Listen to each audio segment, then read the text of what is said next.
Hi, everyone. Hope you're well. Today is Wednesday, August 7th, and the trade war with, China and other countries, and of course, Fed policy is still very much in the news, and that's what I'd like to talk about today. And as as usual, I'd like to start with a reading from Trump's Twitter feed. This is just from a few hours ago. Here's Trump. 3 more central banks cut rates. Our problem is not China. We are stronger than ever. Money is pouring into the US while China is losing companies by the thousands to other countries, and their currency is under siege. Our problem is a Federal Reserve that is too proud to admit their mistake of acting too fast and tightening too much, and that I was right. They must cut rates bigger and faster and stop their ridiculous quantitative tightening now. Yield curve is at too wide a margin and no inflation. Incompetence is a terrible thing to watch, especially when things could be taken care of so easily. We will win anyway, but it would be much easier if the Fed understood, which they don't, that they are competing against other countries, all of whom want to do well at our expense. Okay, so there is a lot of content, believe it or not, in these tweets, some on the right track, most of it on the wrong track. But first of all, Trump clearly thinks that international trade is a zero-sum game, that China and the U.S. don't both benefit when Chinese and American citizens engage in voluntary trade. But voluntary trade is ex ante mutually beneficial. This is how we've achieved the prosperity and the accumulation of culture that we have been able to achieve is through this specialization in trade. Again, as I mentioned in the video yesterday, people really need to read The Wealth of Nations. It would be well worth it. So another part, I guess the main part of the tweets, is that Trump thinks that the Fed needs to cut more aggressively in order to compete with other countries. But in the tweet storm we went over yesterday, he claims that China's devaluation will hurt them in the long run.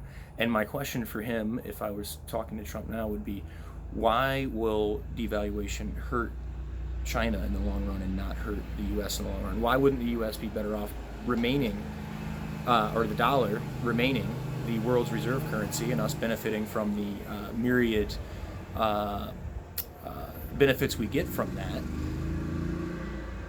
rather than following China down this illogical hole of currency devaluation? Now, another question I would have for Trump is, who does he expect to take Jerome Powell's job as chairman of the Fed after his term ends? Because Jerome Powell, although he is a $160 million empty suit, more or less, he is, by the letter of the law, doing his job. It's not his job to set trade policy. It's specifically not his job to worry about foreign exchange prices and their effect on trade. That's the job of the Treasury. That's the job of the executive branch. It's not the job of the Fed. So as long as we live in a world that's governed by the Federal Reserve Act, Jerome Powell literally is disallowed from making decisions based on, say, the value of the dollar versus the Chinese yuan. Also, there's a lot of confusion about why the Fed cut last week, and I wanted to speak about that also because this is directly related to this. A lot of people think that the Fed, and they disrespect Powell for this, or they've lost respect for Powell because of this, that they think he bowed to pressure from Trump, and that's what led to the rate cut last week. Now, Trump, in these tweets I've just read, refers to quantitative tightening, and that's really what's going on in the background, what's governing the Fed's decision, and I'll circle back to that in a second. But the Fed didn't cut last week because they were responding to pressure from Trump. They don't have to. It makes them look bad. Powell, I think, just for reputational reasons, probably wouldn't bow to pressure from the president, and again, doesn't have to legally. So why did they cut then, especially when their job, as governed by the 78 Humphrey-Hawkins Act that gave them the dual mandate, full employment or maximum employment and price stability, when we have slightly below but near target inflation, or certainly low inflation, and we have very low, historically low unemployment, why would the Fed pursue expansionary policy at this time? It must be because they're bowing to pressure from Trump. But that, at least I believe, is clearly not the case. They're bowing to pressure from the market. If you look at the Fed futures market, in the days leading up to the policy meeting last week, they were, the market was pricing in at least 2 cuts this year. The Fed is afraid of jarring the market. So if they know the market expects something, it's almost a status quo move to do what the market expects rather than to just not move rates or to even continue increasing rates.